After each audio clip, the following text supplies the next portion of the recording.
and opinions expressed in this program and not necessarily those of Love 101 FM.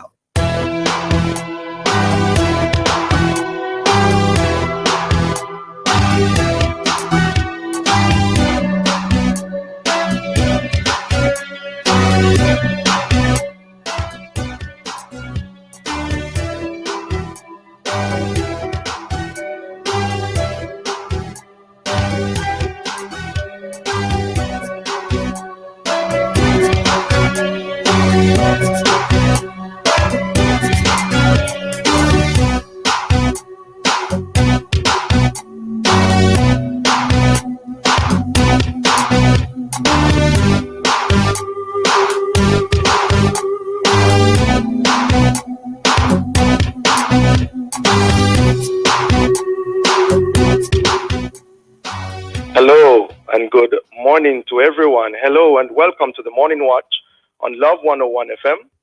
I'm your host, Dylan Toussaint. A special welcome to our listeners on love101.org. And if you're overseas and on the move, U.S. listeners can access us at 712-832-8001.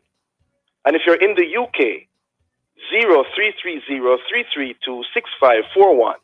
Or join us via the Love 101 FM app that can be downloaded from the Google Play Store or the Apple Store. And also join us on Love 101 FM Facebook and YouTube Live. In the first watch today, police and the use of deadly force, policy vis-a-vis practice. In the second watch, what's happening in Haiti? For our social media question, we ask, what are your thoughts on how the police apprehend or treat suspects? Please share your responses on our Facebook page, Love 101 FM, and also on WhatsApp, 876-997-3125, using the hashtag The Morning Watch. We'll share your responses later on in the program. But before all of that, here's I Quote. This morning's I Quote: a year from now, you may wish you had started today. Karen Lam. Okay. Good morning, Shivani. Good morning, Rep. How are you? You know, I'm doing well. And you, my brother? Very well, thank you. Hey, did you watch the Euro 2020 finals match on Sunday? No, but I saw highlights on YouTube. Okay. Who were you supporting? The winning team, of course. That's Italy. Yes. Boy, I tell you a secret, Shivani. Yes. I supported England during the match. Oh, really? Yeah, but I changed my mind in light of how the English, the black players were treated. Yeah. Those who missed the penalty kicks. You heard about it? Yes, but I gather they haven't gotten a trophy since 1966, somewhere about there. Yes. Yeah. And so it makes everything just a bleak day for them. Yes. But it's an interesting match. It was a good match, though. Yes, it was. Yes. Right. Okay. The first watch will be back after this break.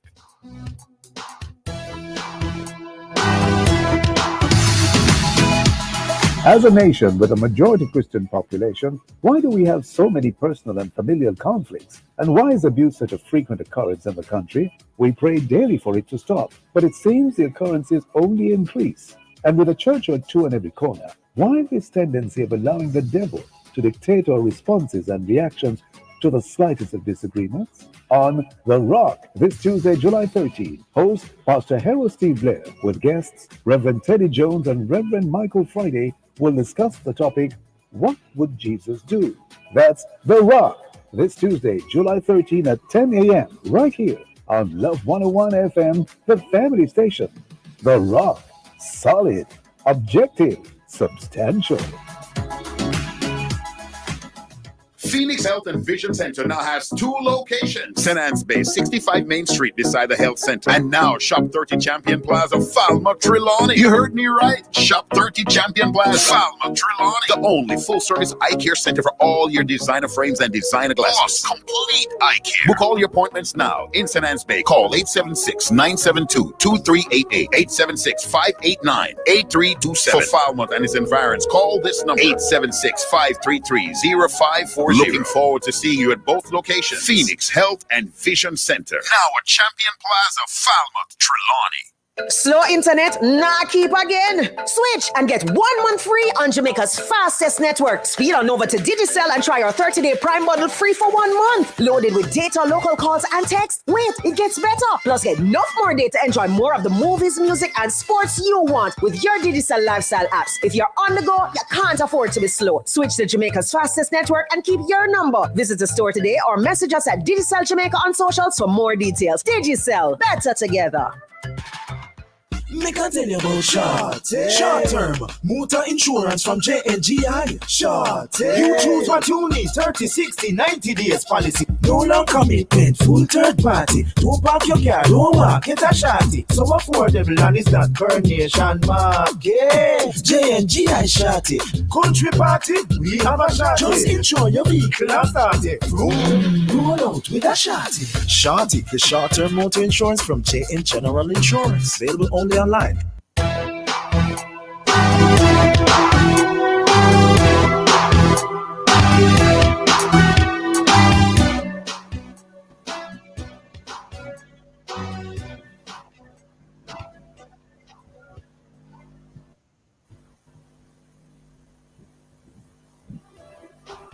Back to the Morning Watch. I'm your host, Dylan Toussaint. Now, the untimely death last week of Tashikia McLeod after being shot by a police officer continues to be the focus of public discussion and debate. And according to media reports, while being transported to the police station, she became enraged and allegedly attacked the cops with an ice pick and knives that were in her possession, which has brought to the fore questions surrounding the police policy and the use of deadly force. To discuss this and other related issues, we have online Ms. Nespence, social commentator, and Corporal Rowan James, chair of the Jamaica Police Federation. Good morning to you both. Good morning. Good morning to you Morning. and your listeners and to our retirees and serving members. Okay, that's Corporal James. Is Vince on?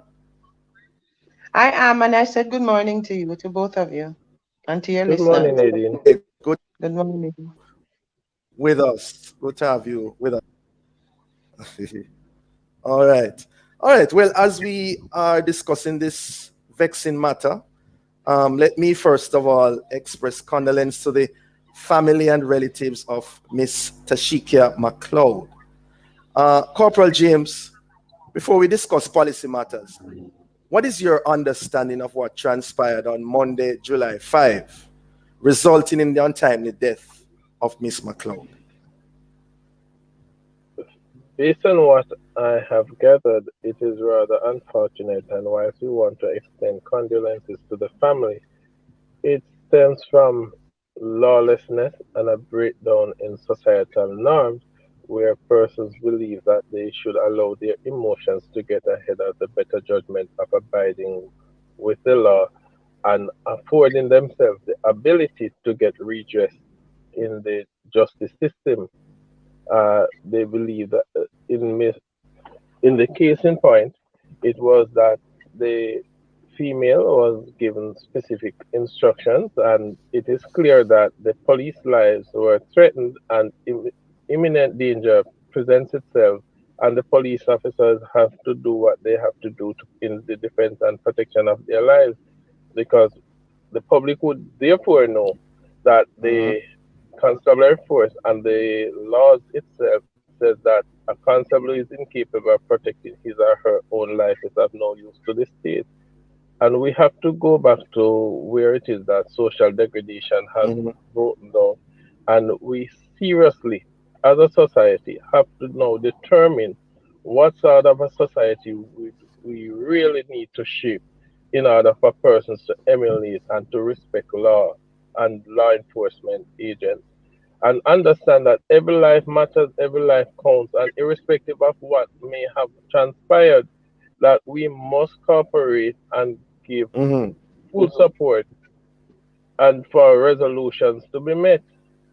It simply means that not only is it that we are asked to police a lawless state and people, we are being now asked to operate as mediators and to sacrifice our lives if it is that we are not determined to make judgmental calls at the split of a second.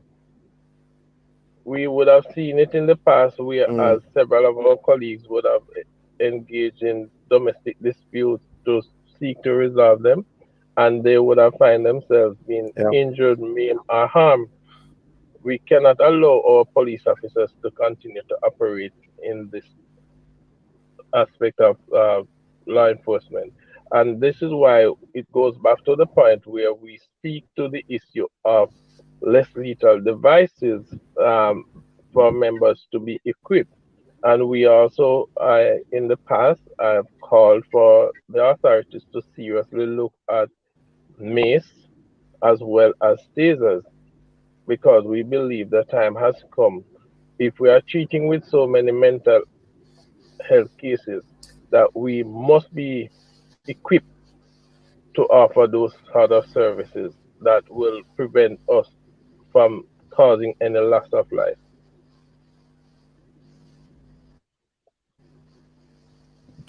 Yeah. Are you through, Corporal? Because in this instance, it was clear that the female was so determined to get her own way and to cause injury, harm, or maim. And in this instance, she was determined that the police was an albatross in her way and that she would have done anything to take out the police in order to get to her victim.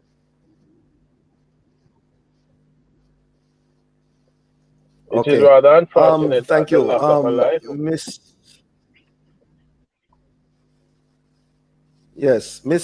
Miss Spence, what are your initial thoughts on the death of Miss McLeod and the reported events surrounding her death?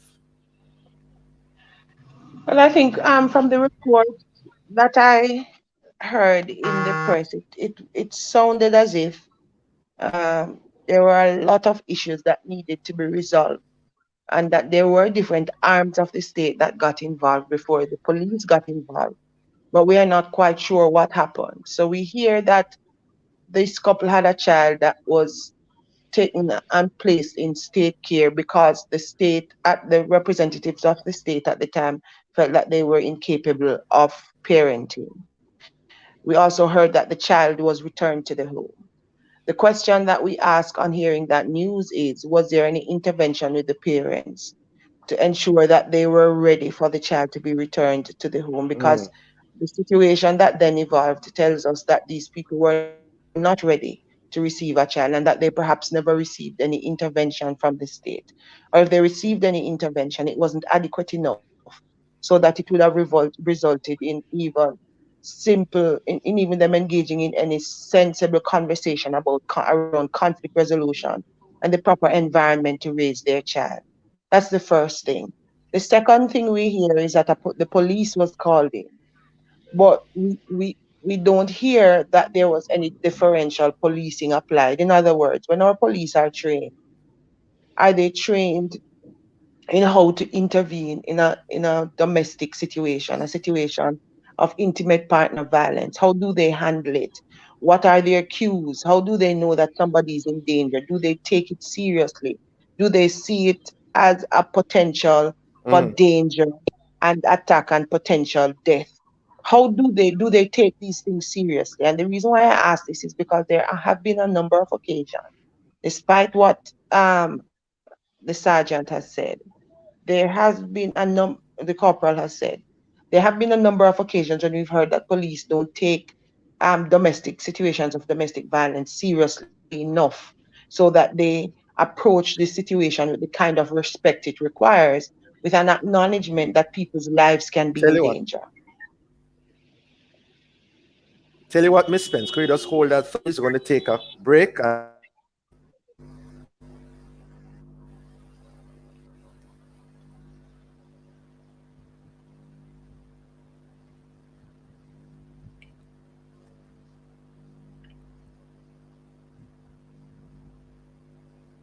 Best to stay in control of my expenses. So with Flow, I added my mobile to my home internet service and elevated my savings. I get 50% off my mobile plan each month. Yeah, man, I get a simple, predictable mobile bill of $1,600 plus GCT and never sign a contract nor made a deposit. And you can get this too. Add your mobile to your Flow home internet for elevated savings of 50% off your mobile plan each month. Visit the Flow store or discoverflow.co to sign up today.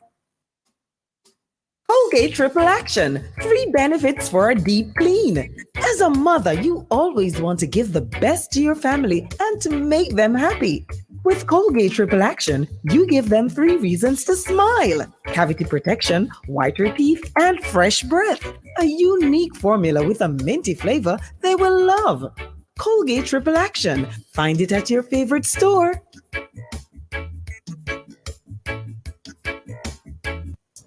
Wait, what you doing here? I come to start out a license. That little thing me I try start. But them no want help me. That's not right. You talk to the manager. Yes, same too busy. But as a money man walk in, them run can help him.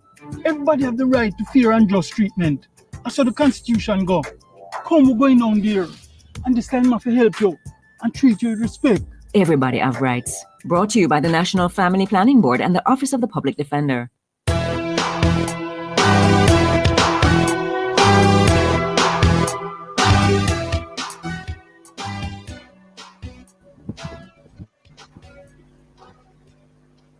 Welcome back to the Morning Watch. Thanks for staying with us. I'm your host, Dylan Toussaint.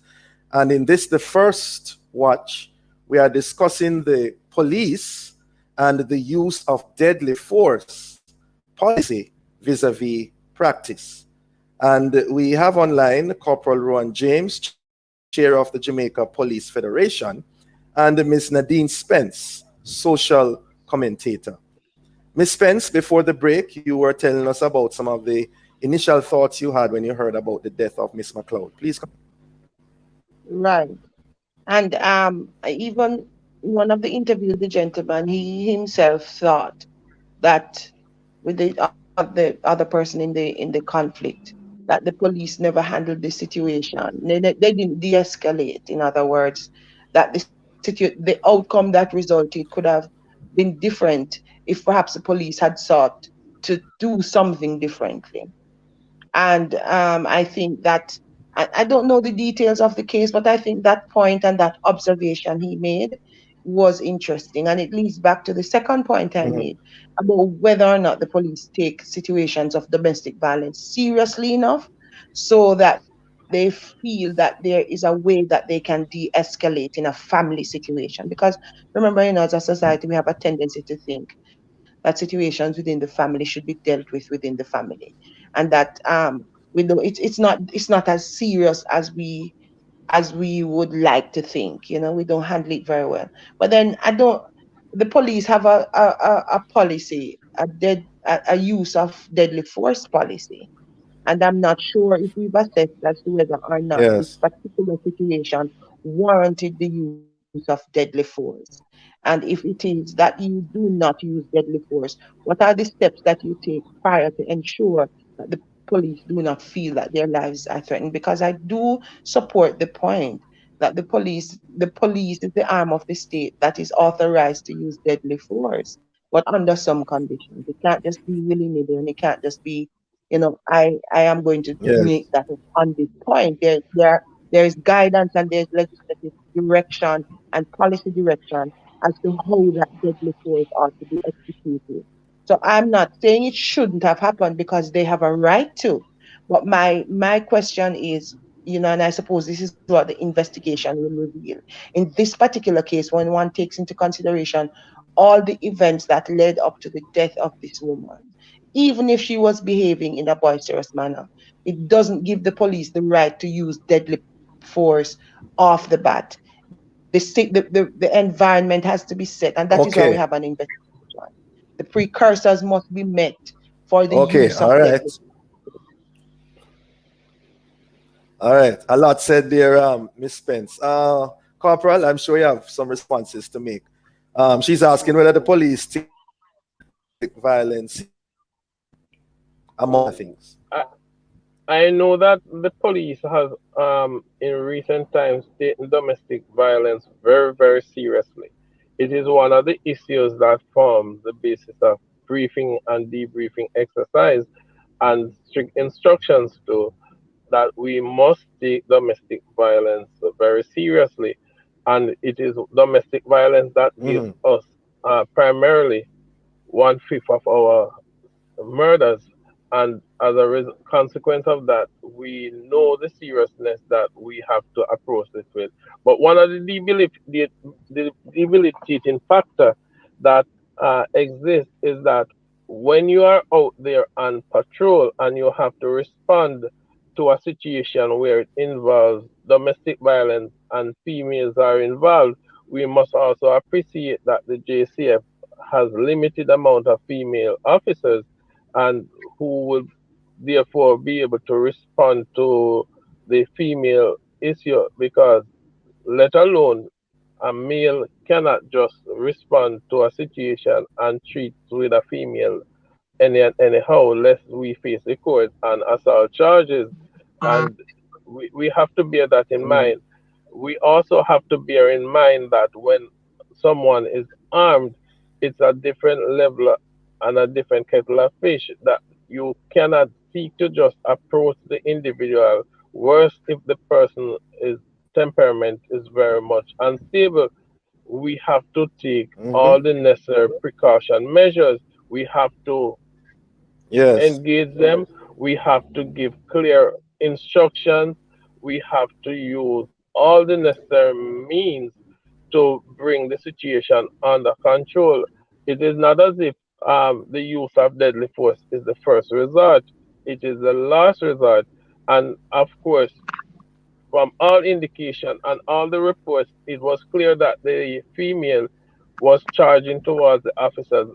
Notwithstanding warning shots were fired on numerous occasions, she still went on to charge at the officer with an ice pick and 2 knives. And of course, nobody will want to stand up and to be maimed or injured, knowing that you have your family to go home to, you have a life to live. So society has broken down, and it is irretrievably broken down, and we are hoping that good sense will prevail and that we will find the right dynamics and the right resolutions to apply and the solutions to apply to the citizens. The situation is that civic pride has broken down.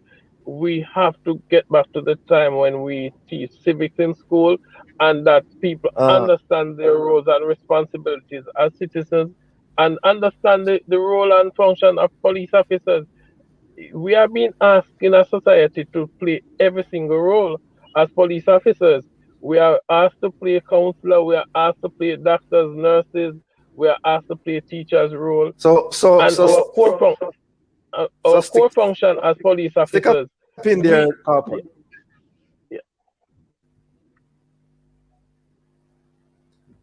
Yes, stick up in there, Corporal. What though is the official policy of the JCF in regards to the use of deadly force, especially when confronting someone who is not with a gun? Is there a policy? Is there a protocol that is to be followed?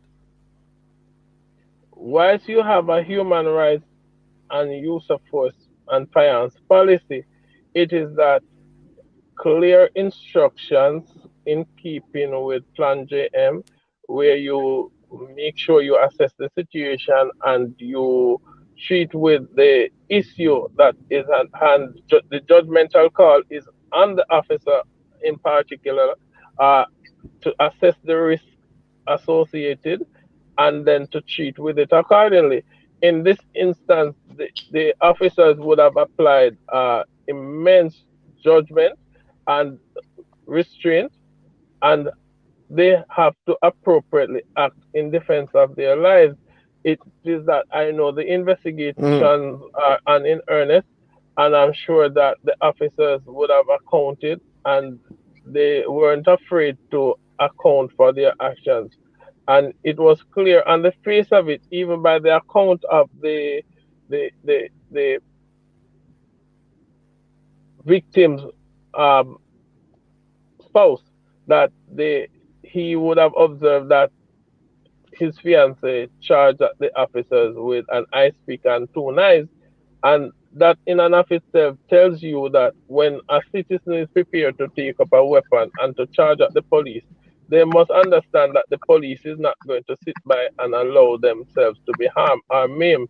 We have seen several of that happening in the past, and I'm sure that I've said to my officers in no uncertain term that you don't have to be injured or maimed before you take preemptive strike in protection of your life and any citizen's life. You must do so, and you must act responsibly and be prepared to account for your actions and to justify the means. Okay. Miss Spence, I'm sure that you have a response to that, or even some questions and comments on that. I mean, the police has a use of deadly force policy, and one of the things they could do is look at that policy, and I think it speaks to the police themselves feeling that their lives are at risk, and also feeling that the lives of other people around them are at risk. I'm not at this point. My question really, because we hear that this woman charged at the police with a knife and some ice pick, but we also hear that there were moments before when these things could have been removed from her, where you have a point when you could have de-escalated, when it wouldn't have got to the point where she would have continued to pose a threat. We hear that she might have been drunk. So we are hearing other things that, and then you ask, okay, in a situation like that, the police go on a scene and they hear that a woman has a knife, because the man said he told them she has a knife, I'm not going to go into the car with her. Was there any attempt at, sometimes you usually, perhaps you watch too much TV and hear that police search and take away whatever implement an offender or somebody potentially dangerous might have. You wonder, was any of that followed, and what is the procedure leading to the use of deadly force? If the police could have intervened before the exercise of deadly force, is it then justifiable use of deadly force? So I think that's for me, it's not cut and dried, and I'm not saying the police doesn't have the right to use deadly force. Of course they do. We've established that, but it can't be that the police get the time to de-escalate a situation, to remove weapons from someone so that they are not as deadly as they were.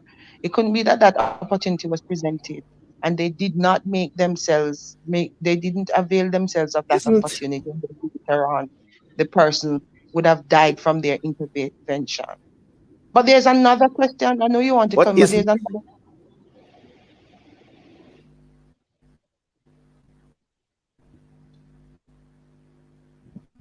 Go ahead, Miss Spence. I'm not hearing.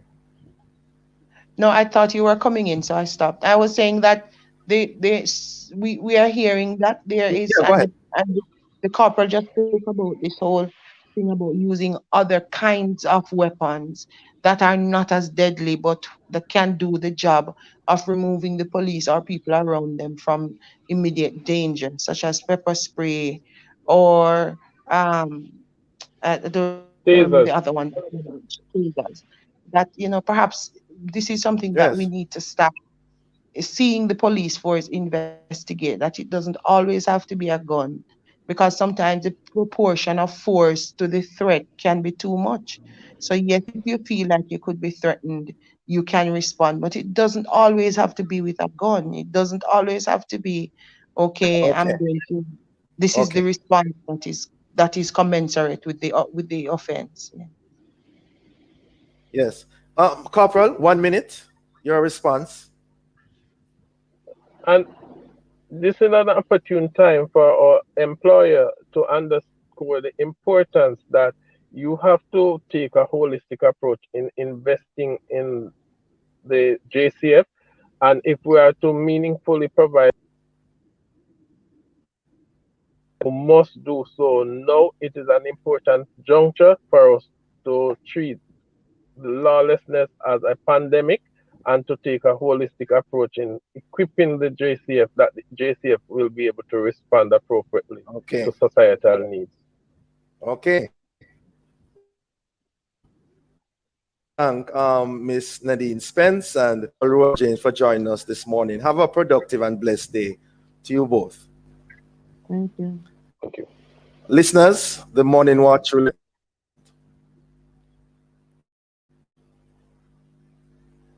Alone, helping you on your journey. Roll out and make a statement in your brand new vehicle. The time by JN will help you find a way is 7:31. The Students Loan Bureau turns 50 and it's a golden celebration. Over the years, we've transformed dreams, accelerated change, and contributed to our nation's development. With SLB, I was able to finance my future, and now my daughter can chase her own dreams. The Students Loan Bureau has been part of so many success stories, and we are proud to spend the next 50 years promoting equal access to brighter futures. Thank you, Jamaica, for entrusting us with your dreams and for 50 stellar years. As a nation with a majority Christian population, why do we have so many personal and familial conflicts? And why is abuse such a frequent occurrence in the country? We pray daily for it to stop, but it seems the occurrences only increase. And with a church or two on every corner, why this tendency of allowing the devil to dictate our responses and reactions to the slightest of disagreements? On The Rock, this Tuesday, July 13, host Pastor Harold Steve Blair with guests Reverend Teddy Jones and Reverend Michael Friday will discuss the topic, What Would Jesus Do? That's The Rock, this Tuesday, July 13 at 10 a.m. right here on Love 101 FM, the family station. The Rock, solid, objective, substantial.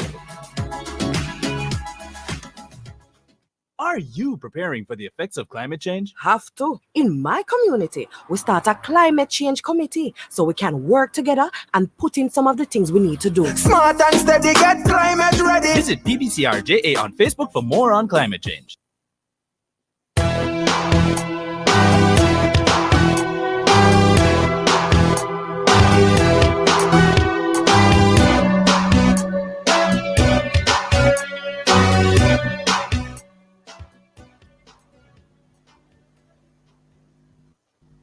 Welcome back to the Morning Watch. I'm your host, Dylan Toussaint. Let's take a look at the newspapers to see what Jamaicans and others are saying and doing. In the Gleaner, high seas hold dread for fishers. Rainforest keeping fingers crossed over missing vessel with Hondurans. And of course, we continue to lift them up in prayer. And then pastor on the run for rape. Suspect flees to hills in alleged assault of 11-year-old. And then fatal family rift. Tears wash Sandy Parker's nephew on the run in uncle's death. In the Observer, government minister robbed. Thieves snatch state documents, wallet, computer bag from Pernell Charles Jr.'s car in broad daylight. And then lively leader of Cuban American community among Florida victims. And then we see here finally the trial of MP's accused killer set for April 2022. Those are some of the major stories, major headlines in our newspapers. Coming up next, we'll read some of the feedback from our Facebook and WhatsApp question. What are your thoughts on how the police apprehend or treat suspects? Please leave a comment on our Facebook page, Love 101 FM Jamaica, or WhatsApp 876-997-3125. We'll be right back. Have some issues and concerns in your community that you wish could be attended to now? Want a platform to voice those concerns? This could be the place for you. Send your 30-second voice notes describing your issue to 876-997-3125. That's 876-997-3125. Be sure to type a voice for hope before sending the voice note. Then listen on Tuesday at 9:45 a.m. for a voice for hope. Share the concerns you have seen. You know that street light that has not been working for a long time, or your community has not had water for 2 weeks now? Yes, here's somewhere you can share it. And maybe, just maybe, we can get some love on your situation. Remember now, send a 30-second voice note describing your issue and type a voice for hope before sending your voice note to 876-997-3125. A voice for hope. It's a problem, and we need a solution now. Love 101 FM, the family station, bringing a voice to your situation. Sometimes all we need is a listening ear. The listening ear, the counseling, the logical reasoning, and spiritual guidance are what appeal to us. That's why I'm here. I'm Dr. Joan Pinkney, the counselor, your counselor on Love 101 FM, Tuesdays and Wednesdays, 10 to 11 p.m. You know you can call on me. I will listen and more. So let's talk about what's bothering you. Anything. Tune in, listen, call in, text or voice message. I'm Dr. Joan Pinkney, counseling psychologist, ready with a listening ear. Tuesdays and Wednesdays, 10 to 11 p.m. Right here on the family station, Love 101 FM. As a nation with a majority Christian population, why do we have so many personal and familial conflicts? And why is abuse such a frequent occurrence in the country? We pray daily for it to stop, but it seems the occurrences only increase. And with a church or two on every corner, why this tendency of allowing the devil to dictate our responses and reactions to the slightest of disagreements? On The Rock, this Tuesday, July 13, host Pastor Harold Steve Blair with guests Reverend Teddy Jones and Reverend Michael Friday will discuss the topic, What Would Jesus Do? That's The Rock, this Tuesday, July 13 at 10 a.m. right here on Love 101 FM, the family station. The Rock, solid, objective, substantial.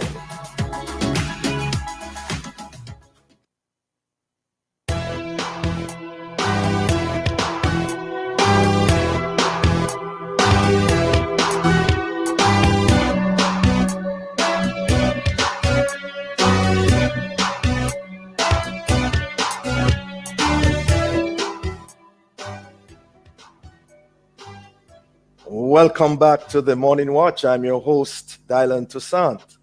Let's join Shavoni for a look at how our Facebook and WhatsApp friends answered today's question. What are your thoughts on how police apprehend or treat suspects? Shavoni. All right, a comment here from one of our listeners says, well, a lot of time, you go to the station to report. They pretty much run you home. Yeah? This one says, listening to Nadine, why the police did not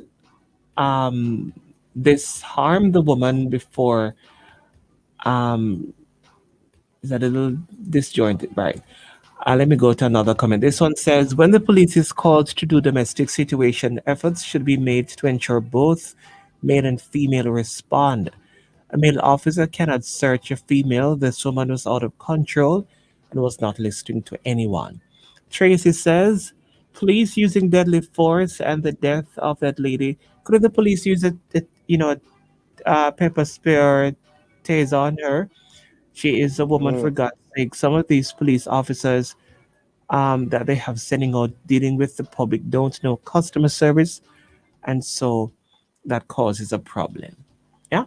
All right, keep the conversation going, folks. By the way, Shavoni, where are you? I'm not seeing you. I'm right here. You're hiding this morning, man. Okay. Well, listeners and viewers as well, we are now going into the second watch. And, Haiti, it seems, is often in the news. The most recent instance is that of its president, Jovenel Moïse, being assassinated at his home on the night of July 7. But what really happened that night and why? And what's really happening in the aftermath of his death? And where does Haiti go from here? Well, to answer these and other related questions, we have joining us Ms. Mirtha Desulme, President of the Jamaica Haiti Society, and Ambassador Curtis Ward, former Ambassador and Deputy Permanent Representative of Jamaica to the United Nations. Good morning to you both. Good morning, sir. Morning. It's a pleasure Good to being have you. here with you. Yes. Ms. Desulme, is she on? Okay, not hearing her as yet. Ms. Desulme, are you on? Not seeing you, not hearing you. Okay.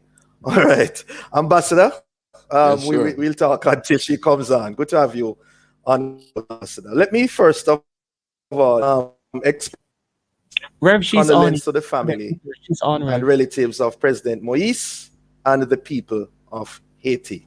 And I'm sure you're joining in with me in that expression, Ambassador. Most certainly. Yes. Now, Ambassador, there are. Okay, Miss Desulme, are you with us? Yes, I am. Okay, welcome. Good to have you with us as well. Now, there are conflicting reports re the tragic events of July 7. What is your understanding of really what took place on that dreadful night? Beginning with you, Ambassador Ward. That is a tough question, I must tell you, because the reports are all over the place. And I've spoken to individuals who are in Haiti. I've spoken to others who have very close connection with people in Haiti. And I've read numerous reports. One thing for sure, the former president of Haiti was murdered. Usually, when a head of state is killed, we often say assassinated. But there are a whole lot of questions surrounding what really happened, how it happened, and why it happened, and who did it. So I don't know how far you want me to go on this first question, but if you want me to continue, I'll do just that. Well, I just want to have Miss Desulme's thoughts on those events that took place leading up to the death. Miss Desulme? Yes. Good morning. Yes. Good morning. Yes. What's your understanding of what really took place? Well, things are murky, but one thing that is clear is that there's more to it than meets the eye. The Jovenel Moise was in a bitter conflict with some members of the Haitian oligarchy who have been summoned to the Director of Public Prosecution's office to be investigated for the assassination, namely Reginald Boulos and Dimitri Vorb and his brother, he was a businessman, as you know, so he had some conflicts of interest, with these people, who one of them, the Vorbs, had a contract to provide electricity for Haiti. It seems that he wanted to renegotiate those contracts. There were some conflicts of interest that got him into some bitter spats with members of the oligarchy, whereby many of them don't pay taxes, haven't paid taxes in decades, and he was in a battle with them for that. A lot of corruption that goes on back and forth. So these people are suspected. I mean, who has the money to pay for this kind of operation, right? Then there's also the fact that the police, the president is always heavily guarded, especially since he was a bit paranoid, right, about his security.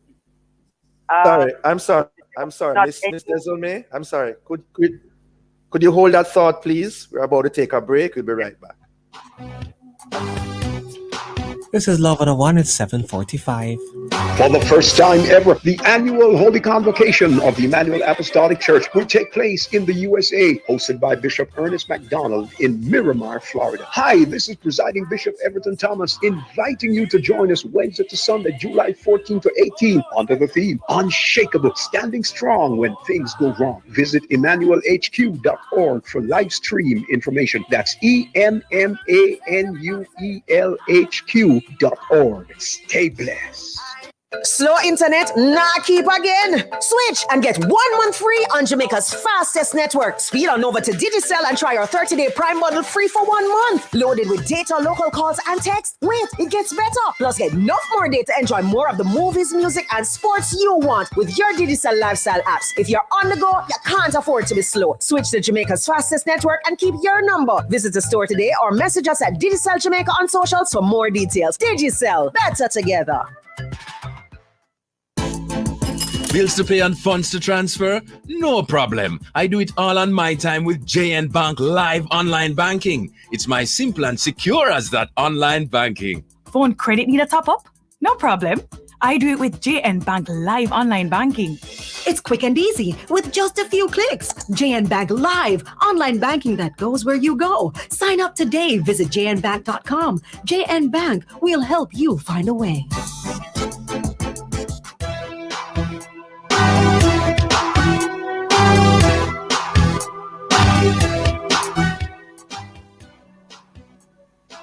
Welcome back to the Morning Watch. Thanks for staying with us. I'm your host, Dylan Toussaint, and we are discussing the whole matter of what took place in Haiti, the killing, the assassination of the president, President Moïse, and we're asking what's really happening. And we have online Ms. Myrtha Desulme, president of the Haiti-Jamaica Society, and Mr. Curtis Ward, former ambassador and deputy permanent representative of Jamaica to the United Nations. Ms. Desulme, before the break, you were telling us of your initial thoughts on what has transpired. Please go ahead. Yes. So there's also a lot of suspicion about the fact that there was no resistance. In fact, there was no security. The security was... There's no security? Was absent.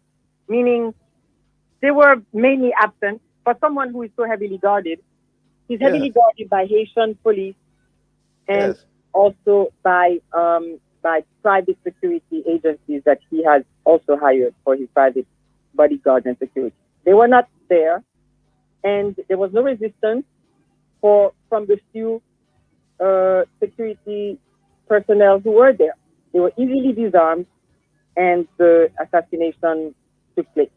Now, Dimitri Era, who is the head of the General Security Unit of the Palace, is has also been summoned to the Director of Public Prosecution's office, and he's being investigated to find out why there was no security for the president. Now, in French, when there is a crime, the first question that is asked by the investigators is, who benefits from the crime? Now, we see that Claude Joseph, who has taken charge of the country, who was a Minister of Foreign Affairs, who was appointed as Prime Minister by President Moïse. He was appointed as an interim Prime Minister. He wasn't ratified by Parliament. Well, there is no Parliament, actually, because the Parliament has been dissolved since January of 2020. There's only 10 senators left. Because Moïse did not run the election at the time he was supposed to have done in 2019, which permitted him to rule by decree since January of 2020, which was one of the main points of contention between him and the Haitian people, who have been marching in the streets for him to step down since 2018. He kept okay, so he stepped down a few days before the assassination. A new gentleman was appointed as prime minister. His name is Ariel Henry. It was gazetted that he had been chosen as prime minister. Claude Joseph publicly congratulated him in the media. It was announced that he would form part of the cabinet of this new prime minister. On the day that he was supposed to be sworn in, the president was assassinated. Now, Mr. Claude Joseph, who had resigned days before, was no longer prime minister, jumped in to say that he's in charge because he's the prime minister. Because according to the line of succession, the prime minister is supposed to take over when there's a presidential vacancy.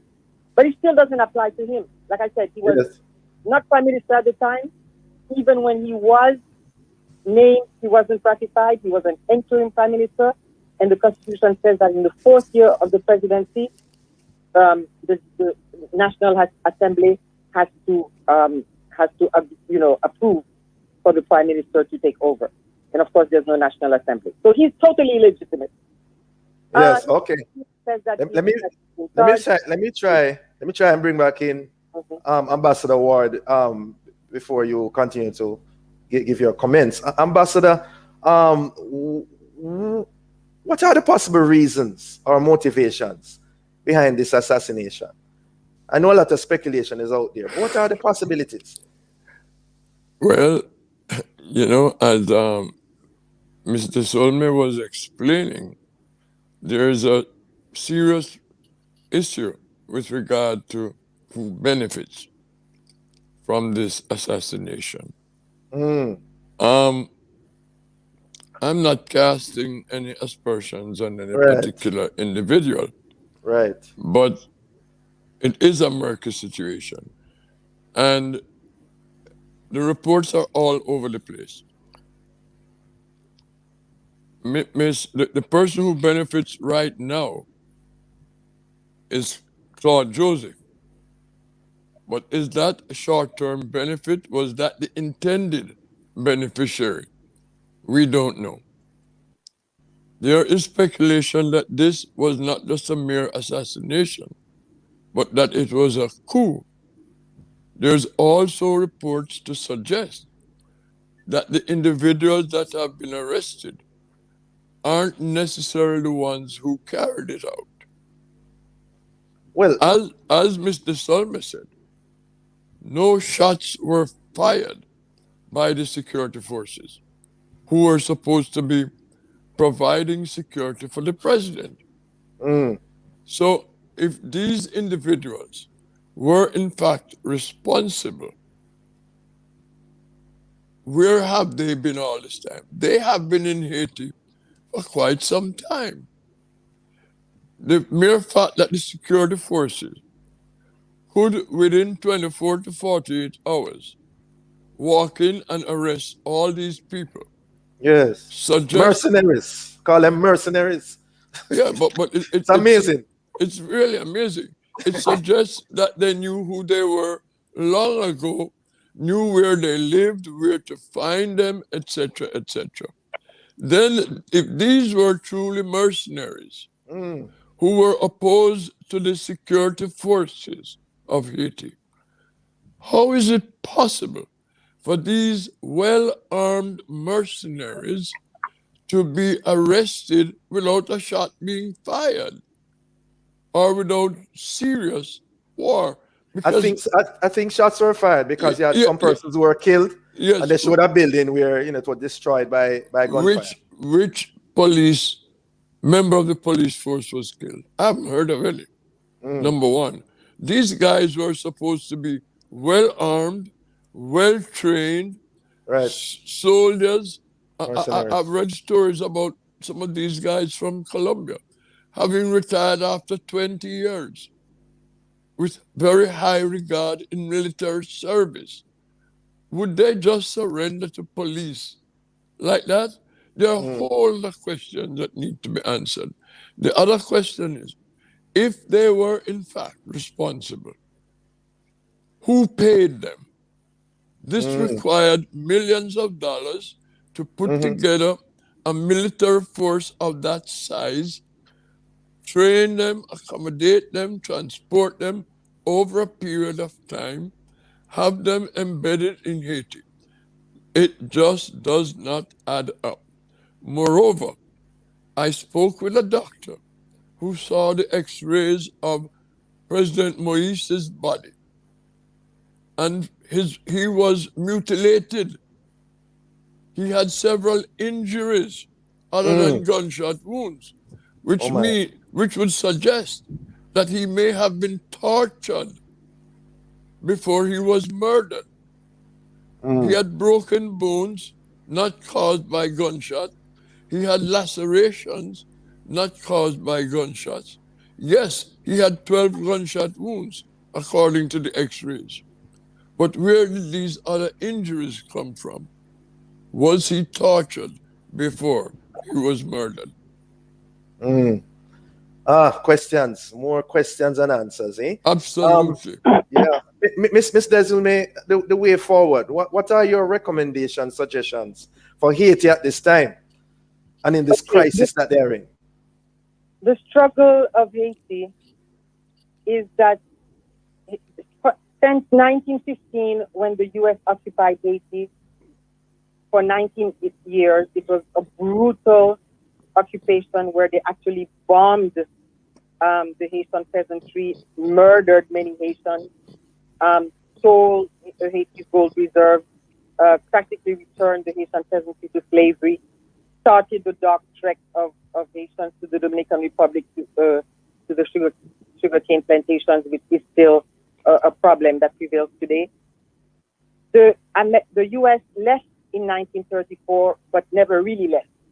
They left, but they left a structure where they could continue to interfere in Haitian affairs and control Haiti. They even changed the Haitian constitution, which Dessalines, in his foresight, had said that no foreigners could own anything or any land in Haiti. And they changed the Haitian constitution so they could rape Haiti, they could rape its resources, deforest Haiti for its war, its First World War effort, all of these things. Now, the U.S. has remained as a nefarious influence in Haitian affairs for the last 106 years. So between flat-out dictatorships like the 30 years of the horrendous Papa Doc and Baby Doc father and son dictatorship, and the fake elections where they rig elections to put in the most corrupt person they can find so that they can control that person to do their bidding. That is what Haitians have been suffering for the past 106 years. And the reason they have been in the streets for the past 3 years is that they are saying we have had enough and we want to be able to choose our own leaders. We have had enough of foreign interference in Haitian affairs. And this is what the struggle is right now. So the way forward, Ms. Desilme, the way forward. The way forward is for foreigners to back off the UN, the US, all of the foreign forces that are violating the Vienna Convention every day of the week and their own organizational statutes to interfere in Haitian affairs, to let the Haitian people choose their own leaders. Right now, they're trying to force through an election in the middle of chaos, after an assassination. Gangs have taken over the country. They're kidnapping and murdering and massacring people. And the US and the UN and the OAS are trying to force through an election in a state of civil war.